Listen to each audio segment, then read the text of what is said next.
Uh, you know, thank you for bringing the new game out for us. Thank you. Um, Corrupt. So we've heard a lot about it for trailers mainly, Right. but we never really got any hands-on with it. So like I Yeah. know you've been working on it like close to the chest, and I had a little conversation with you about it. Like I mean, we're all fighting game players, and Yeah. we definitely want to introduce new games so we can all play. It's not just what's typically out there. Like obviously there's great games like Street Fighter, Mortal Kombat, Tekken, and all that stuff. But like, always want more. You Right. always want For more. sure. So why don't you tell us a little bit about the concept of Corrupt? Like how did this all come to be? And let's see a little gameplay too while we talk about Okay. Yeah. So Corrupt. This is kind of a crazy passion project for me. So. Corrupt, like these characters and everything, I've been working on them since I was a kid. So like, it's very close to chest on this one, where every character is almost like a family member. Like I care so much about them. But no, it's definitely been exciting, like putting everything together. I'm a huge fan of the Marvel vs. Capcom series. So that was always like the big inspiration was like, what about like a 1v1 style NPC game, and I had been working on these characters, since I was a kid and everything. So I was like, all right, I'm gonna throw them in a fighting game. It'll be the best way to like introduce these characters, because again with MVC, I didn't used to like Captain America until Marvel vs. Capcom, and then he's like one of my favorite superheroes. So I thought it would be a great way to introduce new characters and everything. Great, man. That's awesome. I mean, I know, we talked a little bit about it, but like, I think we can show a bit of the gameplay, Ritas, while we discuss it, man, my man. There we go. All right. So, you talked about MVC, and you know what, man? That is an American. That is an American competitive fighting game. I'm gonna, even though it came from Japan, right? The developers and stuff, but we love some versus series fighting. For sure. We love some air dashers. We love it. We love it. And for you to like say, you know what, if that was the inspiration to create a game like this, that's only the beginning. Like you're conceptualizing, you want a game that plays like this. So how did these characters come into fruition? Like which one was like the first that you came up with, and then oh wow, this is the character that's gonna tie everything together? I would say definitely Gatling, right? Gatling. Like the main character with the katana and the cape and everything, and then followed closely by Destroy, who's on screen there with the giant axe. Those are kind of the two, the Ryu and Ken, if you will. But like those are the two main characters that once I had worked on them, it was like, okay, I got to bring these characters to life.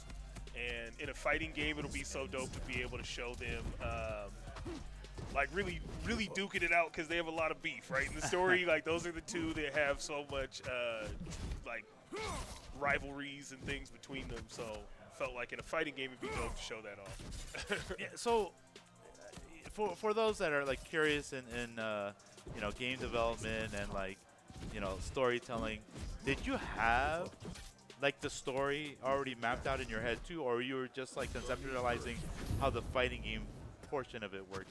So really, like with this, it was like I kind of, with these characters, I created them with the idea of like wanting to build like a world of games, right? Nice, So yeah.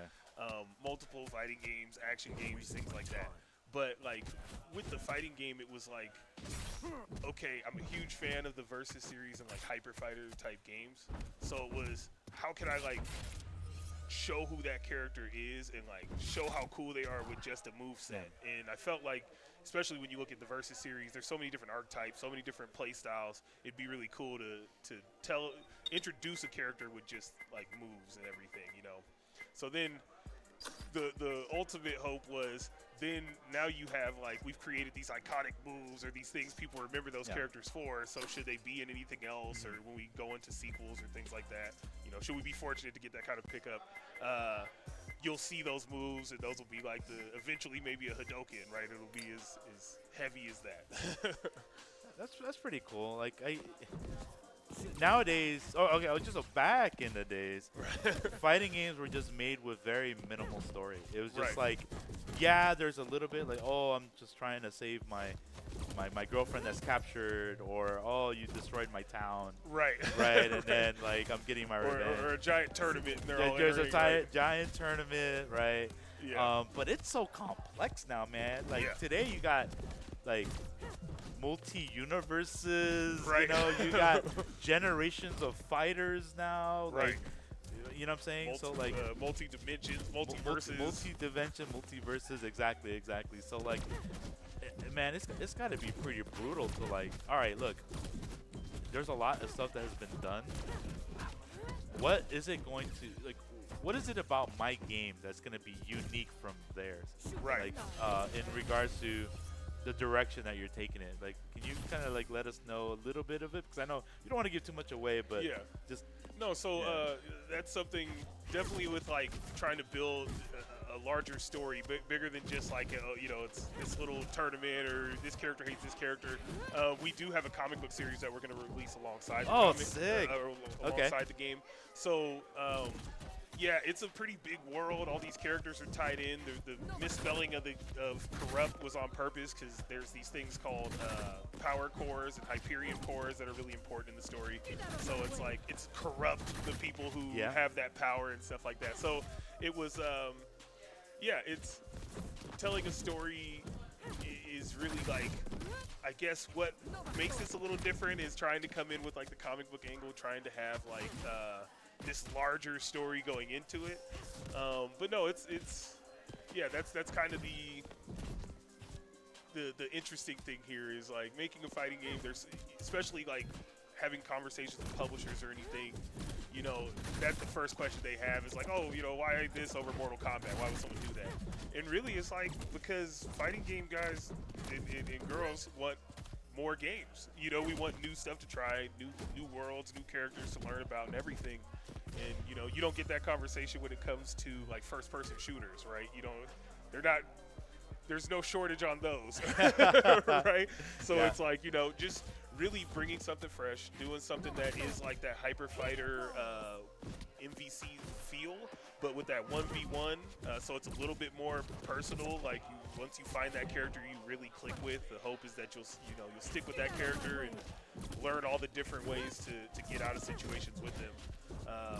But yeah, really just kind of pulling from all these things that we've been excited about and games we love to play and trying to give it that one little unique layer. Like, okay, every hyper fighter, well, majority of hyper fighters are versus, so being able to mix something where I know a lot of times with me specifically, like Marvel vs. Capcom 2, that's again my favorite like fighting game. And I was never really solid with 3 characters, but there was always like 2 characters or 1 character that kind of makes up my team.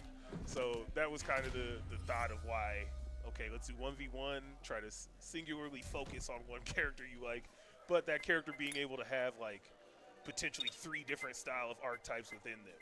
Oh, right. Yeah, like a lot of people have to understand when you make like a new concept, a new fighting game. Even having one-on-one is already super complex. Right. To add a team game, there's so many more variables, and maybe it'll evolve that way in fun modes or stuff. But always playing it kind of safe on something like this that does have a robust system. Robust systems are really hard to balance, but they're the most fun. Right. They're the most fun. And I always say, like, look, retro games, let's be honest, they're like extremely, we call it broken, OP, But why do they get so much replay value? It's because it's fun. Right? So it is truly a balance of fun and competitive, and it will take time. And so like, my suggestion there, man, is do what you feel is fun, because it's easier to pull the layers or cover them up as you go. Right. Yeah, for sure. And that's one of the things, a lot of, especially again, publisher conversations, things like that, typically want to lean towards esports or like esport. Yeah. And it's like, if we go in with that angle first, no one's gonna want to play it, right? It's like, at first, we got to make a game that we enjoy playing, like in the team. So fortunately, my team, at first it was just me and like one other person putting stuff together with blueprints. But then there's a indie fighting game team called ArcForge. They had worked on the Sonic fan game, Sonic Smackdown, and they've got a couple other projects and stuff in the pipeline they're doing. But I had met one of the guys from that team a couple years back, and it was after I dropped a trailer, and he was like, dude, you should let us help you out, because like we have an idea of how we could really go in. Like, I know what you're trying to pull off with that combat, but we could help you, maximize that. And it was ever since, working with them, we've been able to really get to combat, doing things that like I dreamed about, so yeah, that's one of the other things I kind of, talk about OP games are broken. Every character is dramatically broken in this game. Like, every character can do so much crap. But it's like, at the end of the day, it's like, that was the thing, is when we're playtesting it, we're just laughing. We're having fun. We're talking crap to each other. It's like, it's been a lot of fun testing it throughout different builds and stages of development. So getting to this point, we were kind of at a point where it's like, every character's kind of ballistic. It was like, well, if they're all broken in their own way, it's a blessing and a curse. Like, yeah, it's broken, but then they also have to consider like where we are in fighting games now, like social media and all that. It's like, yeah, man, like I picked up this game and this other guy just doesn't even let me play. I'm like, well, you have a character that does that too, but they don't want to put in the work. Right. So like, it's an interesting time now, but because before, no, even like we didn't know the games were broken until like we got hyper competitive. Right. Once we got hyper competitive, we're like, yeah, dude, there's 9-1 matchups in this game. This character has that, and this other character can't do anything about it, and it's well known. Yeah. So what do? They find some glitch or something that tries to make it viable, and the glitches end up turning into like features down the road. So like, it's again, it's fighting games are really hard to balance, but you want to put enough fun so the replay value is there. For sure. So yeah, go ahead. What I was gonna say, that's one of the things that we definitely ran into, where like something linked that just should not have worked, and we're like, that was pretty dope. Do it again, and then it's like, oh, we'll keep it, because it's like it's a bug or it's an error, but it just ended up feeling really good. So we're like, you know what? We'll let players tell us if this is bad or not, right? So that's been one of the things. Is I definitely understand that, right? Like you find things that if it's fun, why fix it or why change it? So how many characters do you have in this build right now? So this has actually all 11 characters that are going to be in at launch. Okay. Yeah. So yeah, we're at that point where like half the characters right now have their voice acting and stuff. That's been the thing we're doing right now, is we just did our like open casting call, got all the voice casts and recorded and everything, and now plugging that into the game, kind of adding the last layers of polish when it comes to visual glitches and things that are occurring, getting all that stuff taken care of. But yeah, this build right here is just the 11th launch roster. You don't want to do it Ed Boon style and have your own voice as part of your legacy on one of the things? Well, it's funny. So actually, one of the first trailers that we dropped that like had gotten some pretty decent attention. The Gatling voice was actually me. And it's funny because it's one of those trailers where I was like, but it was like, oh, well, we don't have anything, but I wanted to have a voice in it, so I was like, screw it, I'll do it real quick. So yeah, I don't have anything in the game currently, but that is something I've thought about. And definitely giving people on the team an opportunity to throw something in there that's like, oh yeah, that's me, or whether it's a voice thing or something in a level. I would definitely do it. I would.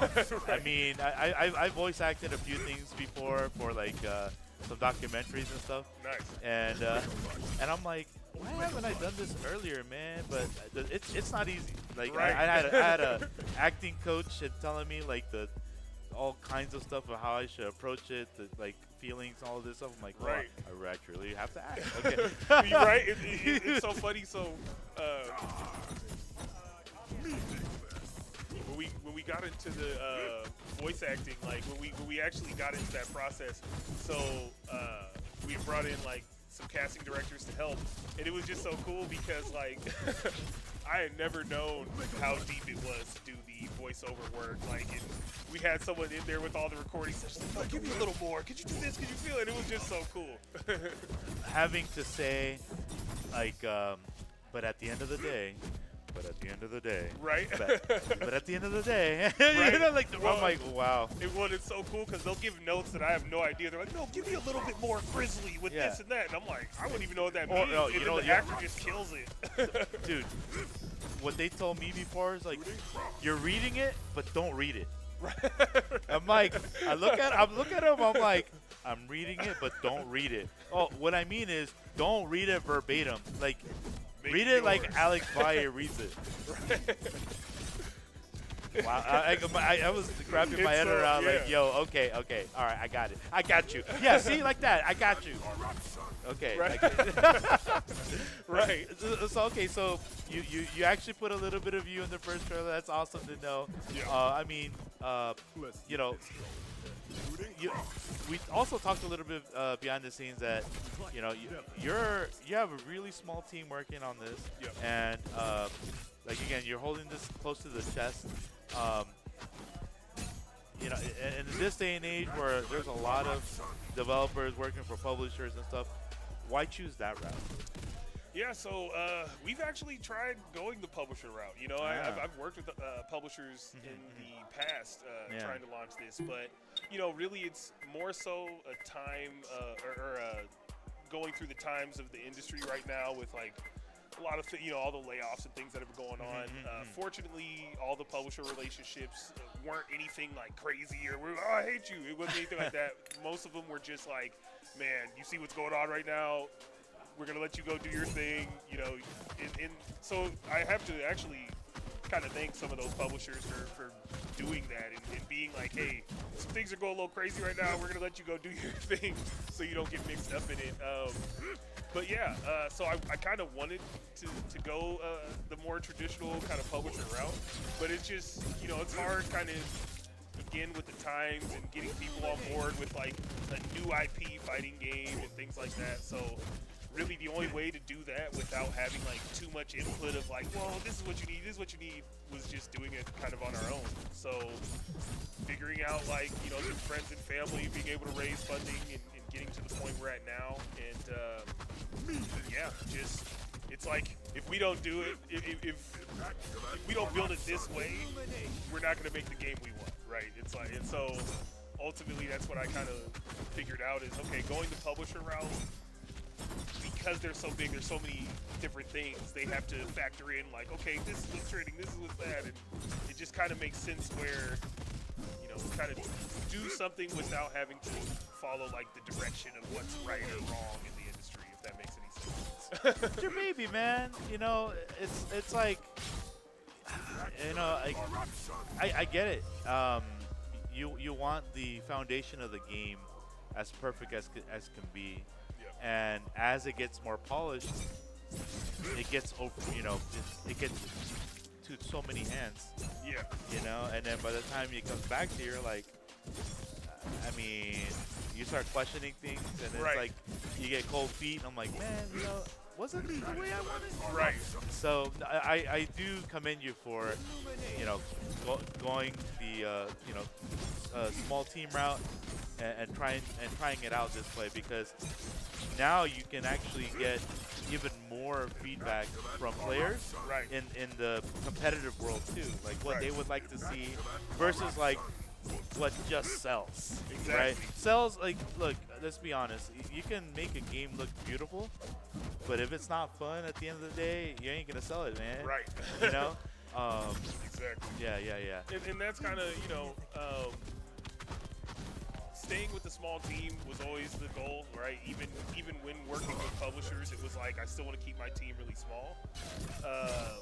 Just because, again, it's kind of like you said, being able to, I know a lot of pro players and stuff like that are in the fighting game community, and we're able to just adapt faster. We're able to get that feedback and add things we want. And like you said, it's like we don't have to do things that just sell. We can do things that are just fun. Yeah. And we can do things that are just like, we're just doing it, you know? And yeah, I mean, it's definitely been a roller coaster, but yeah, going this route has definitely been the best option for this game. Great, great to hear. And I mean, like, yeah, you have access. I remember the initial times that we met, through social media, and I'm like, hey, what's this, And then you had a trailer. I'm like, yeah, man, I'll post it up. It looks cool. And I mean, I'll tell you a story. Like, so like Skullgirls when it came out. Okay, so the developer brought it to me at Wednesday Night Fights as a wireframe. Okay, nice. As a wireframe, like, hey, can I, bring it out to Wednesday Night Fights? It's a new game that I'm trying out, and I'm like, yeah, man, like, try it out. Here's a table, whatever. Like, people walk by and play it, and they're like, hey, what's this? It's a new game, like our friends making, and then years of feedback, because like, it takes years to get like wireframes going and conceptualizing. Getting it into a playable mode and all that stuff, and that's kind of how I see this, right? Like where you have like some things that are well presented already is just excuse me, is you're taking a chance on the community that like you haven't met personally yet, right?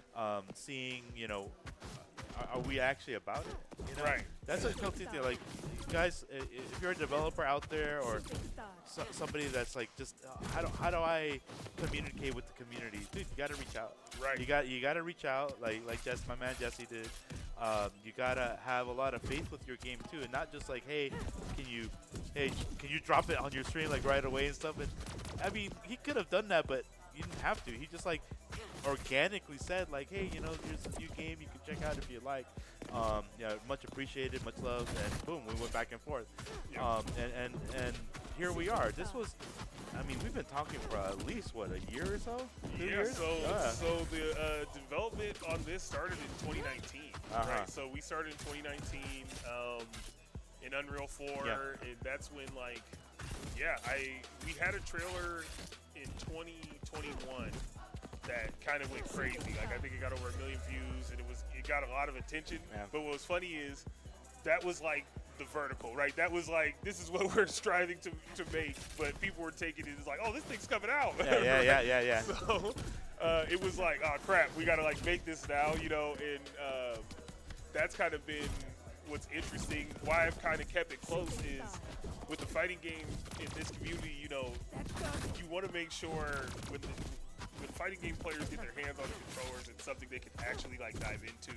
And it took a while to get to that point where I was like, all right, the combat system is doing the things it does that makes it feel a little different. It's finally at that point. And we actually were at EVO last year, and that's the first time we started showing off Coreupt and actually letting people play. So yeah, it's been kind of crazy because again, working on it since 2019, and then finally like putting it in people's hands. And we've been getting some really solid feedback. Definitely, like when we went to GDC and the Summer Game Fest events with the Guerrilla Collective, we've done some events where we get some really cool feedback. And again, these characters being something I've been working on since I was a kid is really hyped to hear that from people. Like, oh man, I love this character. They'll say all the things that they're excited about. Yeah, it's like, we've definitely got a road to go as far as, a fighting game launch is by no means it's ready, right? It's like you're getting the game out, you're letting people get their hands on it, and then after it gets broken, you find out what works, what doesn't. Yep. That's when we really get into the weeds and stuff. So that's what's been the main goal is like get that really strong foundation where we're like, okay, this thing, we're having fun with this. It looks like people are having fun with this. Now let's get it out, see what happens from there. So speaking of getting it out, and it's here, this is the first time we've had hands-on with the game now. Yep. Congratulations on getting that out. And I'm pretty sure it was very stressful and relieving now, that it's there. For sure. Let's talk about it, man. Let's talk about the gameplay. Like, what? I know you said it's like, you're inspired by Versus series and stuff. Yep. But what's new with your game? What do you like? For instance, what is universal?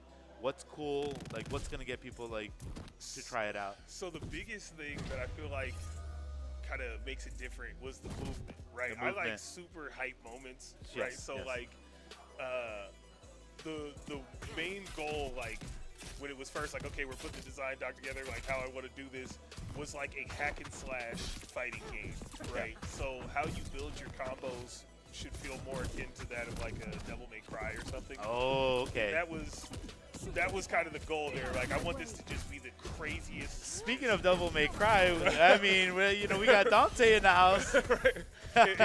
See, and that was the thing, is like just making it like as crazy as possible, as hype as possible. So allowing, at one point we had it where all the supers, we had a cooldown to it because it's so fast. And then we had, okay, let's have a cooldown to the dashing. Let's do all, so we tried all these different things. But then it was like, you know what? The movement is where we notice every time we let people play, the movement. Like, there were times where people aren't even fighting, they're just jumping around, dashing, and doing all this crazy stuff. They're like, dude, oh my God. Like, having so much fun running around. So we were like, that might be what makes this different, right? Is just how much freedom of movement you have, how that opens up different scenarios, characters having like multiple archetypes built into one.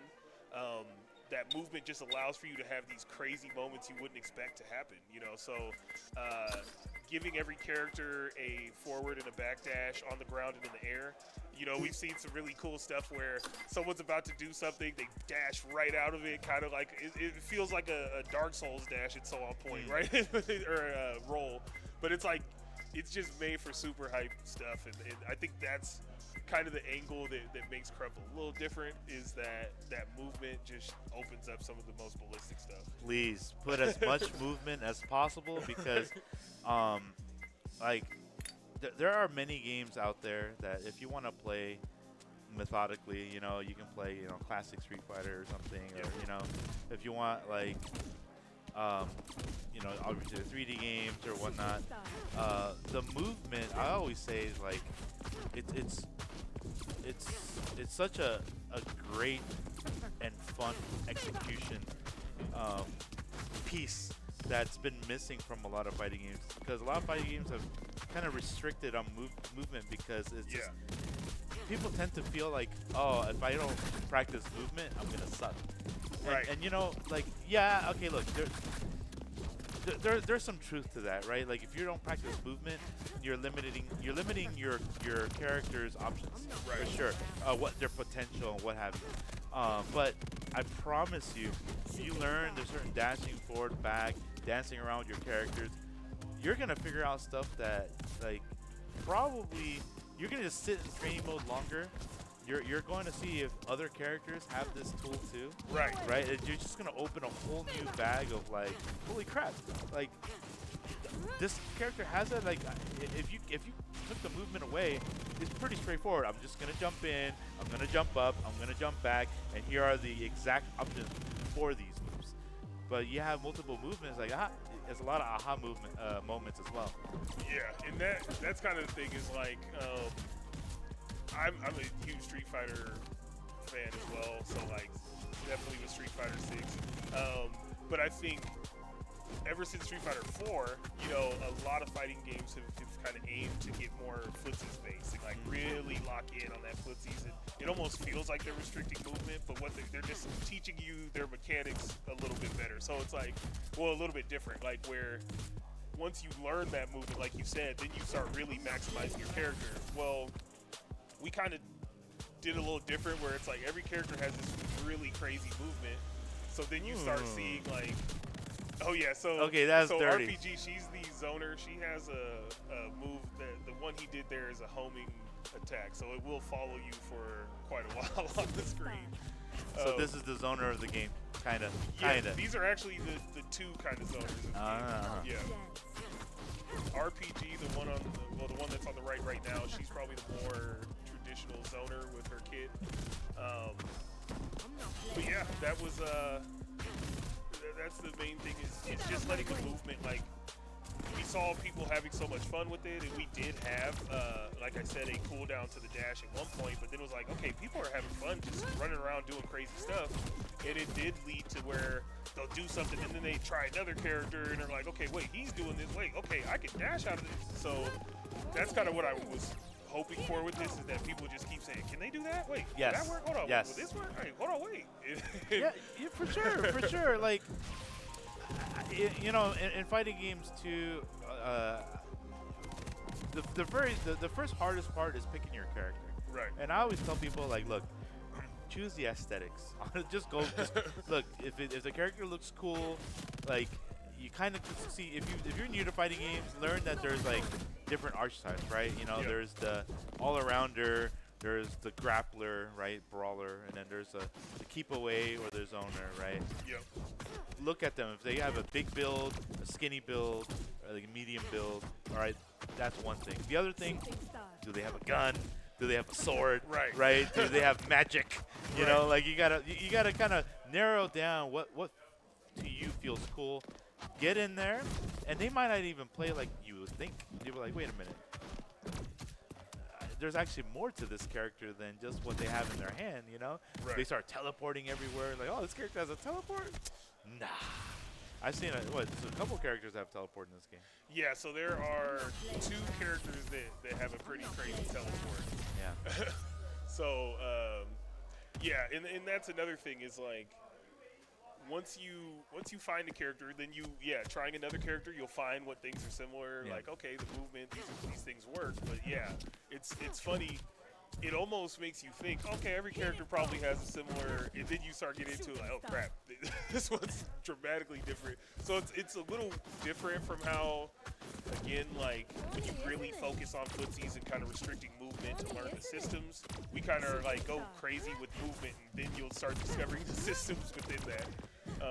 And again, making it like hype as possible, like that's really what excites me is seeing people do some of the coolest crap. Like even just seeing on this stream, like some of the stuff people are able to pull off just first time getting their hands on the controller. They're picking it. Dude, this is their first, 30 so minutes playing this game. And I think one of them found their main. I already see a lot of crazy fancy combos. I like that. Yeah, yeah. It's really cool. So now, because the game is kind of chaotic and has a lot of freeform, what does the defense look like in this game? So again, with having the different movement options, there is that super jump, there is push blocking, there is a burst. So you see that burst meter that's on there. Okay. So that kind of works as a breaker, gets the opponent off you. But yeah, so just, again, the burst, typical like Hyper Fighter stuff with that. But then the push blocking definitely helps with it being so fast.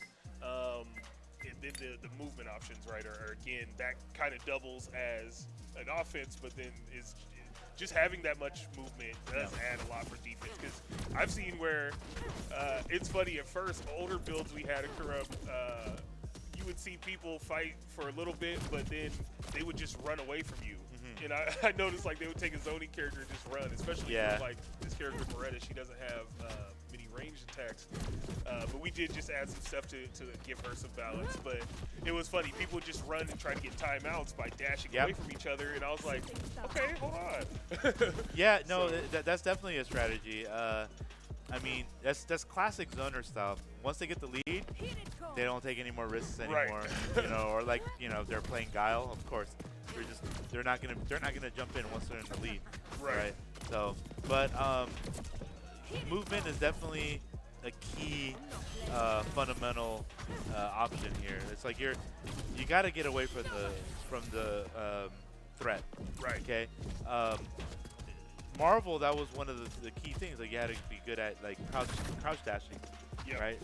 Do they have that type of movement in this game too, or is it mainly traditional dash? So there is a like dash macro if you hit R2, but then also if you do, you can dash cancel and kind of wave dash. So that is in there. Wave dash, that's right. So there's a couple different. Also with dashing, so Beretta, the character that's doing the power bombs and stuff, she actually has a command run. So she's a little bit different, but every other character, if you hold that dash button, you'll actually run. Oh. So if you hold it just down, the character runs, and if you tap it and hit the direction back, they'll go backwards. If you just tap it, they dash forward. So that was the other thing. Adding the dash actually can double as a run, so you can run in, dash in. Yeah, that was. So this Beretta is kind of a big character. Is this the grappler? Yeah, she's kind of a hybrid. She's Hybrid? she's a brawler, grappler. She does have some stuff. Oh yeah, her super is it. So yeah, this move I can't wait once we have it finalized. But yeah, that's one of her level 3 super, or that was her level 2. Nice. But yeah, yeah, that's been what's really dope is just seeing how the different things that people discover with some of the characters. It's been really exciting to watch people play. It looks like you can combo from some of the throws here too. Yeah, so she actually, her power bombs, she has 3 different ones where it gives you a different range. One is just quick and it kind of works as an armored attack. The other one, she has heavy armor on it, but if she pulls it off, she gets a bounce where she can combo off of it. That command run, she has a throw out of it. She's got a slide that's an OTG that pops you up. Is that like also, She-Hulk? Yeah, a little bit of She-Hulk inspiration I like with it. that. I like it. I like it. She also, to like close the distance, because she's more of that grappler type, you can hit down, down, plus any of her attack buttons, and she'll do different range. Like she'll punch the ground to like knock out a zoner. But yeah, she's the main like full-on zoner is a character that we're working on that we want to release a little bit later. He's actually that character at the bottom right corner there, Weezer. He's our big wrestler type. But yeah, that's gonna be fun implementing a just full-on grappler into this system because again the game has so much crazy stuff. It'll be exciting to see how that's pulled off. Nice. So and music-wise, yeah, I mean, you guys, it totally fits the atmosphere of like this futuristic, like over the top, if not cyberpunkish landscape. So like, can you talk about a little bit about like how did the music that inspired you to put in the game? Yeah, so I am a big like chiptune Super Nintendo OST music guy. So like definitely Street Fighter 2 soundtrack, right? So crazy with the different melodies and things like that. And fortunately, like one of my best friends, he's a music producer, and so I remember it might have been 2010 or 2011 when I was really like, I had a full idea for these characters, and I was like, oh, I'm gonna make a Marvel vs. Capcom 2 style game. And I hit him up and was like, dude, you're gonna make the soundtrack, it's gonna be crazy. And like, just for years now, I'll give him the most crazy, like, think of like Kirby meets this, meets that, meets this, and then he's like, I don't even know what you're saying. And then he'll crank out some beat where I'm like, oh, that's crazy. So it's really been like, yeah, the inspiration comes from old school soundtracks. That's why you have so many different like melodies layered on top of each other. Is a lot of that inspiration is coming from that era of gaming. But yeah, that again, him being a music producer and having worked with so many different types of artists like R&B, and I want to say R&B is really his pocket, right? That's his jam. But like hip hop, different. He's worked on so many different style of music. So I hear the trap. Yeah. I hear it. On cue. Right. So yeah. Is there any particular stage and background music that you like the most so far? That's tough. I would say that's tough. Okay, how about this? I'll make it easier before I go and answer this one. What's your favorite fighting game soundtrack of all time? Dang. I know they're both hard. Right, I was born jumping this one. Well, it's just so. The music that's playing right now, right? In this level, yeah. So this is probably my favorite. This is the one. Okay. Yeah, this is probably my favorite, I would say. Dang, soundtrack. It's got to be somewhere between. I hate saying like Third Strike, right? Because everyone's Third Strike, right? But I would say It might be with fighting games. It might be Street Fighter 2, just because you go to like Guile's theme, you go to those. Like, All of so them many, are like, iconic. They go so hard. They're so all it's like, iconic. that was probably the best. Yeah, I would say Street Fighter 2. I'll probably run with that. Yeah. No, it's a great choice, man. Like finding foundations for, you know, potential future work. It's gonna go a long ways, you know. The music is brings everything to life. The feeling, the flow, like the excitement. You know, in Street Fighter they have second round or the KO song, right? When they speed up the original tracks. So is there any I would get remixes or fast-paced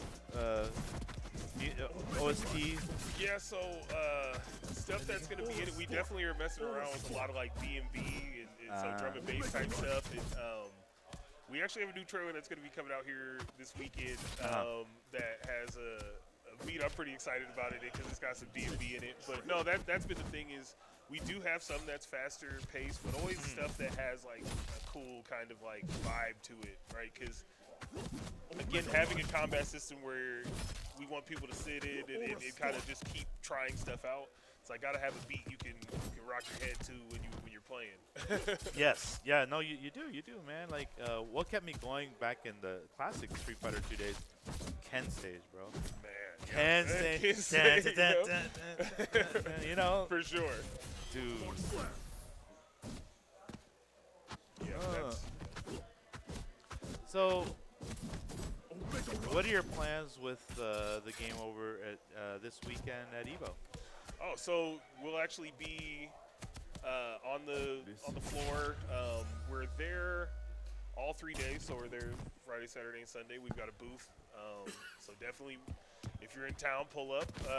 But no, yeah, we're just gonna have it. We were thinking about trying to get a tournament and stuff together, but I don't know. We'll see how everything's going on tomorrow and how hectic it's feeling and looking. Dude, just run it, bro. Just run it, dude. Just run it, man. We do That's have, what I say. We do have like some of the so we printed out a couple of additional copies of the comic. We've got some posters. We'll have some cool giveaways and stuff at the booth. And I actually do have. So we got some travel bags made that are Coreupt style. And okay. It's got a bunch of like cool little merch stuff in it. But one of those will be given away to someone if they can beat me at the booth. Right? Oh, so, okay. So gonna offer up a challenge that if you're able to beat me, you might get something cool.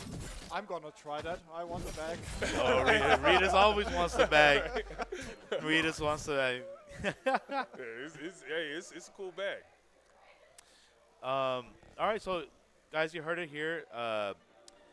Coreupt is going to be at Evo for the first time, hands-on gameplay. No more trailers, even though there's a trailer that's coming out. You guys get to play it. I mean, we're just going to be thousands of people there. It's run whatever you want. Right. If you want to run a tournament, if it's in your head, run that shit. Right. Run it. No, I'm telling you because people want to see how excited you are. For sure. Right? And I mean, we've ran 2 character tournaments. Yeah. So you have 11. Right. Yeah, you have 11. Right? Right. And if it's for a chance to win the you know your specialized merch bag, we'll have some stuff. We'll have some comics and things to give comics away. So yeah, too. we're gonna see about trying to put together a little bracket or something and see if we can get people to sign up and jump in. Because yeah, definitely it is super hype. Like even just when we showed it off at the summer event, the Guerrilla Collective and during the Summer Game Fest, it was just like super hype seeing some of the stuff people were doing, and I get super excited when I'm watching something really hype. So then like I'll forget because especially when they do something that like I didn't even tell them how to do that, and they just pull out some crazy combo that's like, what in the world? Like these guys were playing with Wolf just a minute ago and did some combo that I'm like, oh wow, how did they already figure that out? So yeah, they're like, so the guys that are playing, this is their first time playing, and they've been playing. Shout outs to them for playing the game and showing us while we're talking. But they're picking it up pretty quick. Yeah. They are. I mean, I think everybody's played or dabbled with Marvel. Everybody's played Right. with like an air dasher. You can kind of figure out some things. Like this guy already did dash in, high, then went low, like launch, special, super if they got it right. So Right. I mean, I it's, see some sick combos here already. yeah. Thanks. Yeah, it's been crazy. Yeah, just the stuff people pick up with like Yeah. so soon. Look Yeah, at just like this here. Damn. Right. Like, He's going in. So are there cross-ups in this game? yeah, there's quite a bit of cross-ups. Okay. There's different characters that have it. So the character Vector right there with the wings. So her dash, she kind of flies, and it's kind of got that Morgan effect, right? And she can cross you up pretty nasty with that. She can also cancel out of that and combo into it and do some crazy stuff. So, yeah, that's again, biggest thing was like, I want people to pick up the controller, try something, and then be like, oh wait, that worked, and then just keep trying different stuff, because it's like a lot of it will do something like, oh, that shouldn't have linked or worked, and then it's like, you know what, it was fun, do it again, and then that's kind of our philosophy with designing and building out the combo. So, our engineer doing a lot with the combat, Bryce, he's been having so much fun throwing the combos together, finding just the craziest combos and being like, yeah, we're going to keep that in. It worked. So, it's definitely been fun. Again, hype moments is what we wanted. So it's so hype seeing like already doing combos where they're getting the wall bounce and doing the supers off that. Like, yeah. I have questions from the chat. Questions from the chat. Oh, Yeah, nice. Let's do this. How many people are in your dev team? Right now there is 6 of us. So yeah, even working at all times, we've always had less than 10 people. That's amazing doing a That's game crazy. like this with only 6 people. That's crazy. That's crazy. Yeah, if you guys have any more questions, Yeah. feel free to ask. I'm gonna ask okay, this is the elephant in the room now. Okay. Do you have what's your target? If you had if you had your target, your dream release Yeah. time frame. What you can even say year, or Right. you don't have to be exact. Like, oh, it's gonna be in May. It's gonna be in April. Right. Q1 or whatever. So our plan is to launch this year. Now we're aiming kind of for the fall. Wait, So- this year? Yeah, this year. Woo!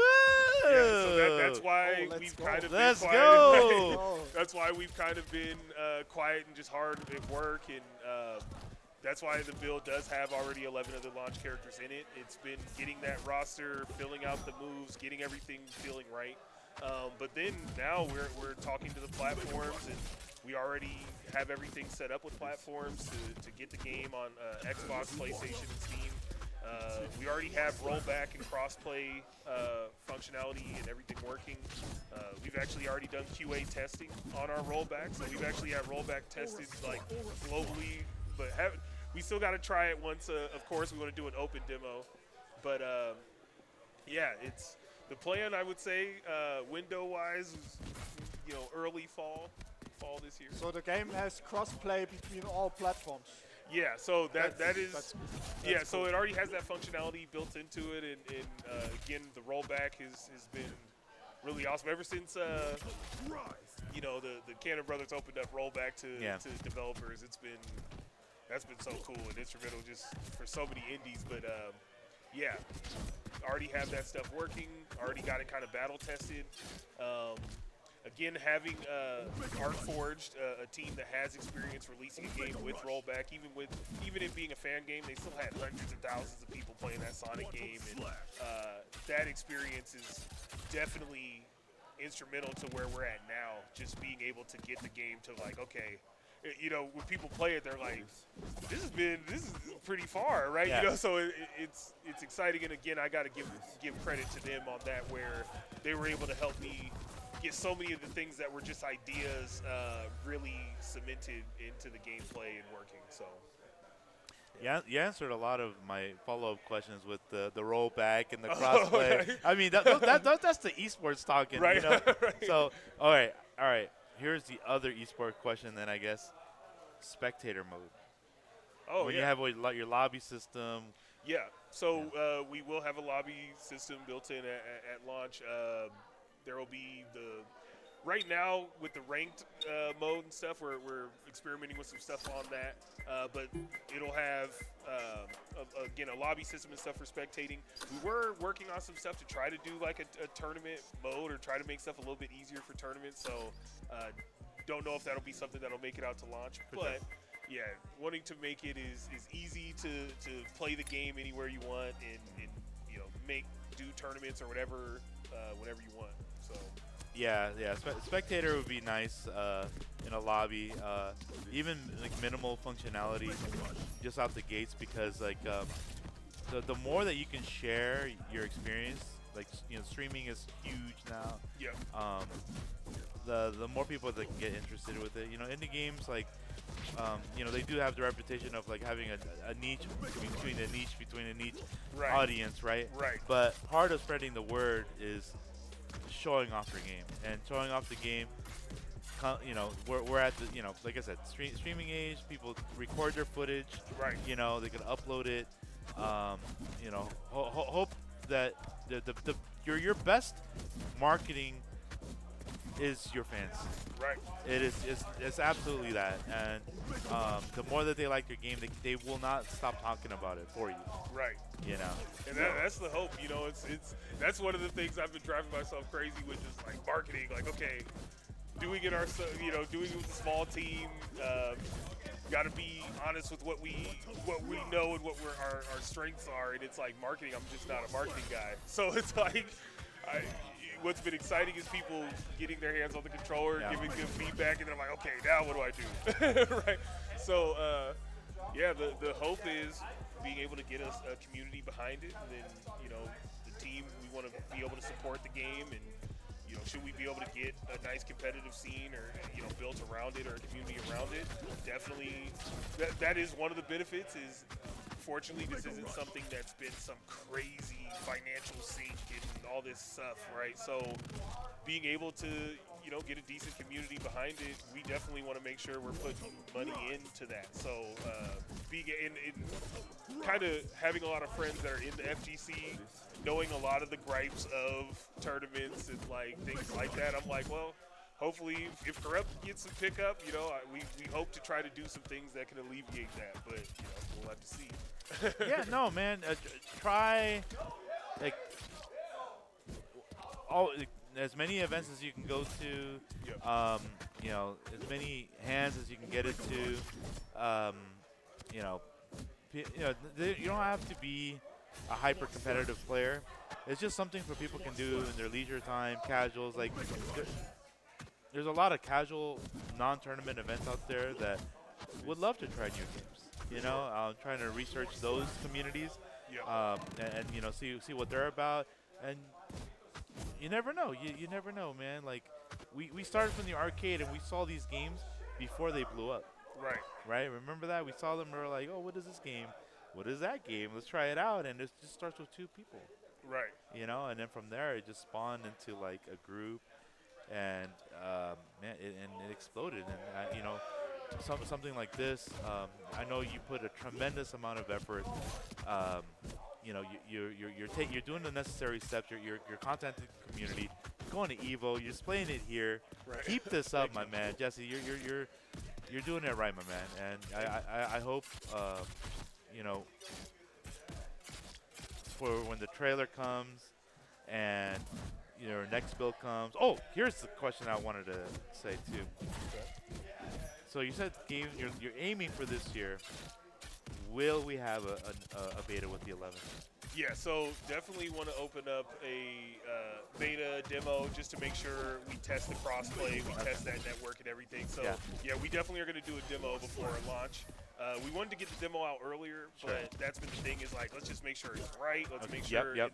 After starting our conversations with platforms, I'm like, okay, let's try to time this out right. So when we do a demo, the hope is that it'll be on more than just Steam. Because originally it was just going to be a Steam kind of rollout, but now it's like, maybe we'll have a platform that or multiple that we can test that demo on. Great. No, perfect. I mean, we're a lot of the games nowadays, they do have a little of the beta action going on, and they Right. have a a, a staggered um, beta release. Like you'll go on PlayStation or something first, Xbox, or then Steam or Right. whatnot. So, and then that gives everybody the opportunity to play it. Right. You know, and then at the end, maybe if we're blessed, they can have a cross play with all of them on. Right. That would be the dream, and then people can try it from there.